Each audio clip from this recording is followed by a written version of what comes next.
Hey, everybody, welcome to Ask Dr. Testosterone, starring Dr. George Souliatos, brought to you by his books, Bodybuilding, the Good, the Bad, and the Ugly. This gives you an excellent overview of all the different PEDs used in the sport, cycles, dosages, side effects, everything you need to know. And then last year, he wrote the follow-up, Training, Nutrition, and Supplementation in Bodybuilding. Put all those together, you can build the best physique you're possible of getting. And of course, if you're on Amazon.com buying George's books, buy Ron's book, Real Bodybuilding. What a great book. And now, all the way from Athens, Greece, please welcome the dieting doctor, George Souliatos. What's up, George? How are you? It's going well. I mean, my body composition gets leaner, but the scale doesn't move drastically. You know, I'm still stacked at 215, but I'm getting leaner. So I guess I'm holding muscle. You know, I'm just killing the fat, which is the best scenario. Yeah, of course. You don't want to lose weight. I never want to lose weight. I want to be like 1,000 pounds ripped. Sure, yeah, but you have a sign that something goes well if you drop on weight. Hopefully not in muscle though. Right. Yeah. But it matters the way you look, of course. Yeah. I always tell to my patients that scale tells half of the truth. Right. Yeah. So yes, I have the front six pack, not yet the obliques. All right. On. And I'm getting leaner. You know, Per is satisfied with my progress. Okay. He told me not to rush. You know. That's not till December. I don't know. We don't have set a date, but I guess it should be by fall. You know. Okay, because he's coming out to Greece. Does he? Do you know when he's coming? Because he's from Sweden, I guess. So I told him I'm gonna pay his room, and I'll take him across the city. You know. So I'll take him from the airport. So I guess he'll come. I don't know if he goes to Sweden. He has other jobs to do over here. You know. Yeah. Yeah. I'm sure he's going to do the whole. Yeah, Sweden. He's a good guy, you know. I like he's optimistic and he has a good mindset. You know, I met him at the Olympia Expo. Yeah. And we had a picture. You know, he was a cool guy. Oh yeah, I always got along great with Per. So before we start on this week's questions, I have to apologize to one of our viewers, Maylad B24. I misspoke last week when we were answering his question at the end. I said, looks like your days of training are over or something like that. Looks like which I meant to say your days of blasting gear are over, which I probably shouldn't have even said that, but I would never say to anybody, you can't train anymore. So I definitely did not mean that. And I'm sorry. I would never discourage anybody. You know, I've had many, many injuries that other people would have stopped training and I kept going. If you love this, you're never going to stop. My days of training are over in regards to crazy stuff I used to do before my surgery, you know? Yeah. We have to deal with some moments in our lives, you know, we have to learn the lesson. Yeah. Otherwise, we're self-destructing. We're asking for trouble. Yeah. No, his was about, I can't remember. It was a health GFR or something was elevated or. Yeah, the GFR. Listen, when you have GFR elevated, forget just about trombone. Yeah. Just a little bit of testosterone is enough, because if you blow with testosterone, you're going to raise the blood pressure and kidneys will be burned out. Yeah, will be toasted. So forget about the days of the gear are over. We have to accept this. Yeah. Now, what do we want? We want the dialysis in order to stop the gear. Come on. Yeah, I mean, people get mad at me because I still blast gear. I use more than TRT, and I'm almost 52 years old. They say your cycles are not even. I mean, it's not even half a gram of testosterone, 20 and 200 of Deca. Yeah, I mean, I might 600 milligrams per week. That's nothing. Yeah, and like once or twice a year, I will run tren. I do run tren, but I get all my health. I have a cardiologist. I get all my heart scans. You've been eating clean. You don't smoke. You don't drink. You do your cardio. You're consistent. You take your supplements. You diet all year round. That's why a little bit of gear is enough for you. Yeah. You have this muscle maturity of 30 years of training, even more. 38 almost, geez. Yeah, you have good genetics. And frankly, this is not a cycle if you want to go to the Supermasters. Yeah. You have to double this. So triple. So this is not enough for you in order to compete. Right. Yeah. And that's fine. Why do be jealous about this? I don't know. People like to hate. Hate is going to hate. I'm not saying you're a hater, Milad. I'm just saying in general, people do like to. I have to watch my hater. Consistency is the key. Consistency is the key in everything. All right, doctor, let's get to some questions. Question number one from our viewers. What is the best PCT for coming off 20 weeks of test cypionate at 200 milligrams a week and some lower Deca dose added for 12 weeks. So I've said this numerous times. Of course, suppression comes from the compounds, from the dose, from the duration, but capacity of 4 weeks doesn't mean that you are ready. You need, the bro science says that as long as you're in, you need to get out in order for the HPDA to recover. Yeah. And if you're not satisfied within 2 cycles, then just run testosterone, because it's inevitable one day you're gonna end up in TRT. But if you care about fertility, or you regret about using gear and you want to stand on your feet, don't touch again steroids, and then hopefully your HPDA will recover. But if you go on and off, it's a waste of time, and actually you're gonna suffer because you have high expectations. Anyway, so run HCG low dose for a couple of weeks at 1,000 IUs every 3 days, which is a half-life, and then use low dose of the SERMs, clomiphene straight along with tamoxifen straight, low doses for a couple of weeks. Also, what matters a lot is get enough of sleep before midnight, 8 hours straight, 11 to 7, plenty of zinc because it makes testosterone, 50 milligrams, plenty of cholesterol from yolk because it synthesizes also, cholesterol makes testosterone. Yeah. Anaerobic, high intensity, short intervals, and brief training sessions of 30 minutes and 30 seconds. This is the key for intensity, but don't overtrain because cortisol will eat up your testosterone. Yeah. Don't take opiates, marijuana, those kind of drugs that are being highly abused. Cortisone also, injectable cortisone. Yeah.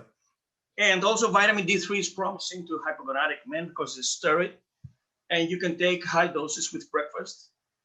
Okay, let's say 10,000 IUs, and wait. After this month of PCT, don't expect to be ready and healthy, you know? Yeah. So you need, this guy was blasted for a couple of months. So to be sincere and reasonable, by Christmas, you're gonna be okay.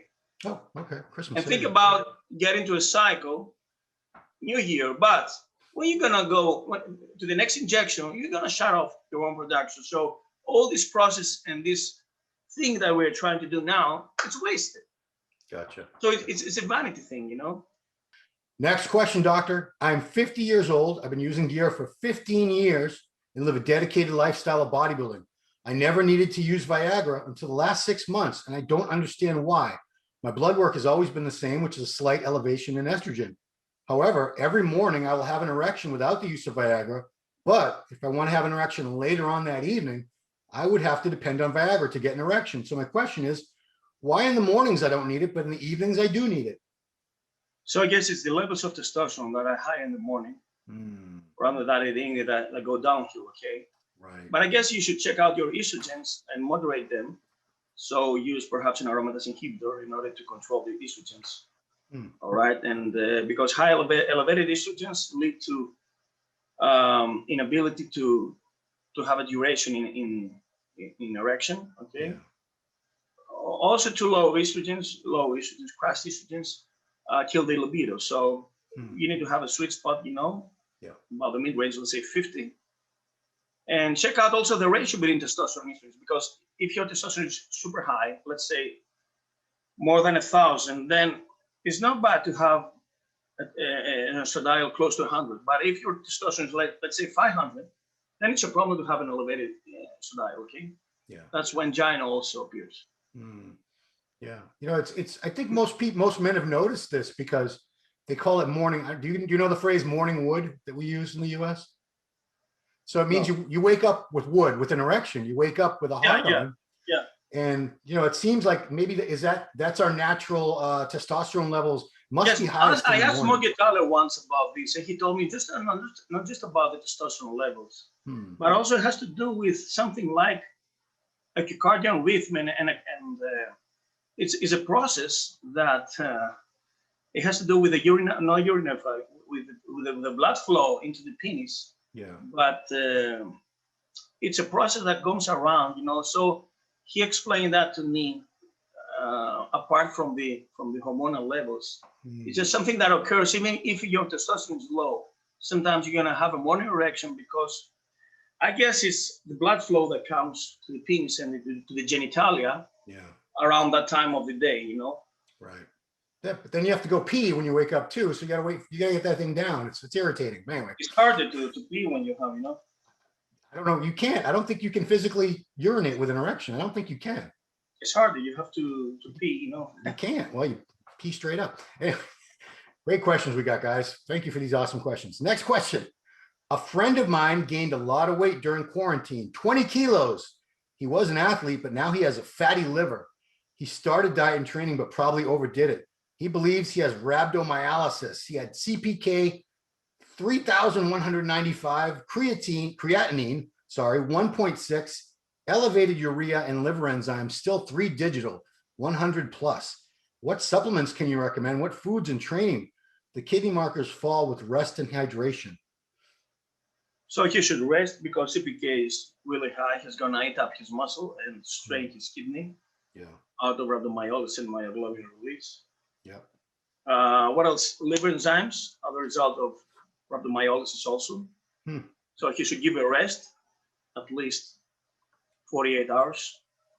Okay. There's no intrahepatic toxicity, but it's the enzymes that occur in the same tissue. So skeletal muscle, liver, and heart. So they all interact with each other when something goes wrong. So if your muscles are toasted, then it gives the signal to the same enzyme. And some doctors think you have a heart attack or you have a liver failure just because you train, because they interact the same enzymes, you know? Right.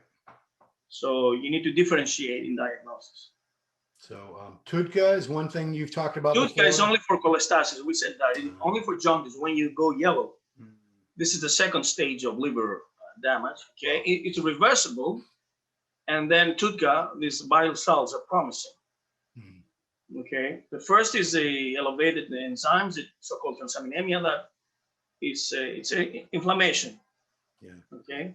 So what's a good supplement that he could take that would hopefully help him, or his friend, I should say? About liver, it's the glutathione, NAC, and silymarin. His kidneys are messed up too. Kidneys, we need to check out the blood pressure, hydrate a lot, avoid non-steroidal inflammatory drugs, antibiotics, okay, check out your blood pressure. And of course, the more muscles you carry, the more rhabdo you're gonna get. So don't take it easy when you're a big guy, because a little bit of extra overtraining will boost your CPK way more than somebody who's smaller. Okay, gotcha. And CPK freaks out the glomerulus, you know? This question seems to be either coming from Greece or a person of Greek descent. His name is Sapilos Kafrometilas. I'm sure I said that completely wrong. Kafrometilas. Anyway, hello, Dr. Tuliatos. I'm a 28-year-old type 1 diabetic who consulted with you last October. Oh, it's a former patient. Regarding my somewhat low energy, you advised me to take Proviron, DHEA, and boron to lower my SHBG 44 and free up testosterone. Since then, I tried only boron plus D3, and together with resistance exercise and cardio, I made a definite improvement regarding my low energy. I want to ask if DHEA or Proviron in low 25 milligram doses is suppressive to the HPTA. Thanks in advance. You've been of great help. No, I don't think so. They suppress a lot. Mildly, yes, but not, of course, in relation to testosterone steroids. So you can have more benefits rather than suppression. Gotcha. So last question. What are your thoughts on test-only cycles? In order to maximize gains and reduce side effects, would it be better to take 400 milligrams of test only with some Arimidex on top in order to control estrogens and water retention and high estrogen sides in general, or stack 200 milligrams of test with 200 milligrams of Masteron? I believe testosterone is way more anabolic than Masteron. Perhaps with Masteron, you can avoid the extra aromatase inhibitors. Okay. Can we please answer the COVID thing, because I have it now clear in my mind? Okay. So this will be our final question. A lot of people want to know, doctor, the vaccine. A lot of people are worried about the vaccine, but especially people who are on PEDs. So this is a question that's been coming up. We got two versions of it this week. Do you think there's a risk of being vaccinated when you're using PEDs or clenbuterol? Clen is a PED, actually. They're all. Yeah, well, clenbuterol is not a hormone. You know, it doesn't affect the viscosity of the blood. You know, it just affects the blood pressure. Yeah. And I don't think it's an issue that. But the point is, when you use testosterone steroids, this is an answer I get a lot. So I answer to them that you have to see your lab. So elevated hemoglobin or hematocrit gives you high viscosity. In order to avoid this, you need to take some fish oil, but not aspirin, because aspirin will affect the bleeding time, and actually COVID works on that. So don't use aspirin as a blood thinner, but you can use some fish oil instead. You can hydrate a lot, blood donate to have lower hemoglobin than 18. If you snore, sleep on the left side in order to avoid snoring, and that elevates hematocrit. And also stop smoking. Now, another thing is elevated estrogens that are pre-thrombotic. So lower your estrogens by an aromatase inhibitor if you blast on testosterone or other aromatizing agents, okay? And we see that from women that use contraceptive pills and estrogens go high, they have higher tendency of deep vein thrombosis. Wow. And the third factor is the most important, have low homocysteine single digital. Now, I had a case of a boy who was about 40 years old, of a man. I met him at the gym. He told me he had a deep venous thrombosis in his calf. His calf was swollen, and his homocysteine was the highest I've ever saw. It was 25. He was not a smoker, and he was not a steroid user. But at the hospital, he told him just to use folate, which is one third of the truth.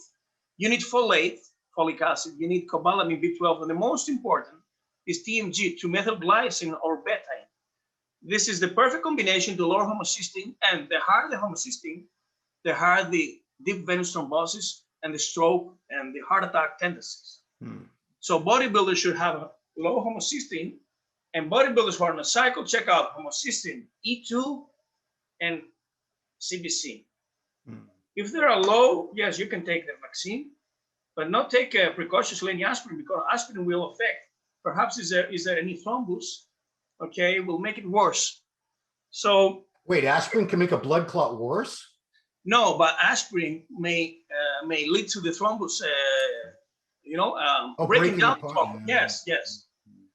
So it's risky with COVID because it works like the steroids, fibrinolysis, and also clotting synthesis, thrombus synthesis. Okay, so it's double sword, Yeah. But a drug you can use that I'm taking also in order to improve my blood flow that has some indications about the deep venous thrombosis, pentoxifylline. Pentoxifylline at 400 milligrams, it's a perfect drug to make your blood less viscous, but also help the circulation. Okay, it comes in 400 milligrams, and I'm using it all year round. Okay, because my hematocrit is elevated usually. Okay.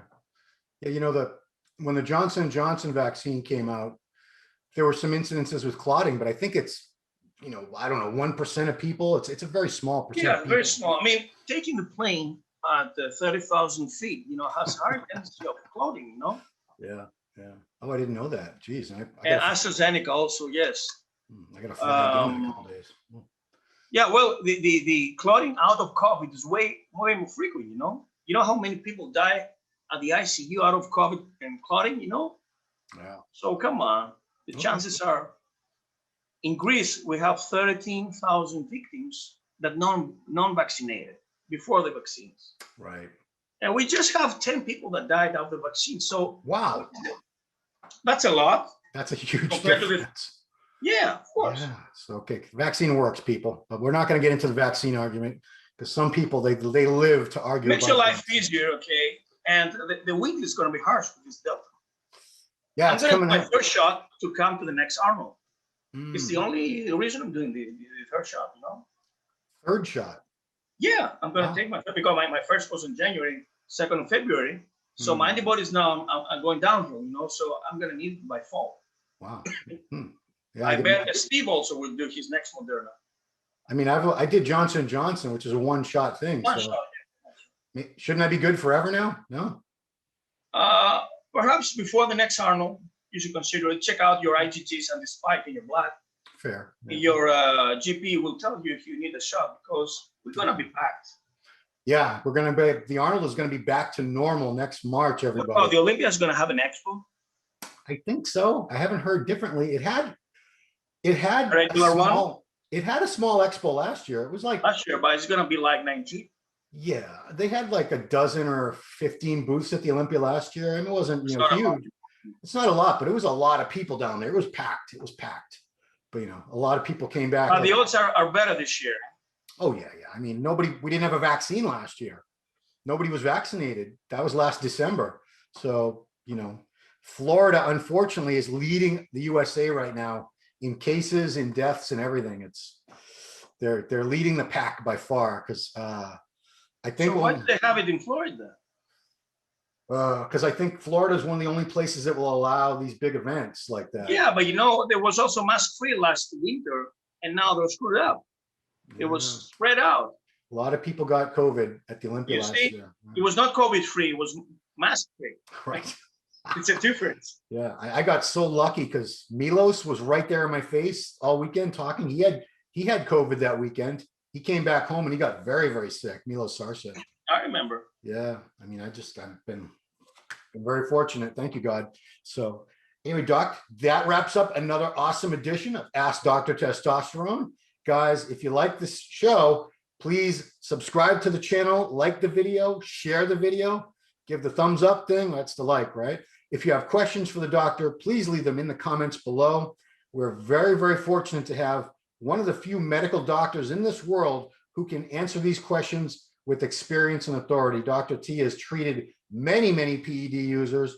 He's used them himself, walk the walk, talk the talk. So we're very, very lucky to have you, doctor. Appreciate you doing this every week. So that's it. Okay, guys, that'll wrap it up for Ask Dr. Testosterone. Thanks for watching. We'll see you next time.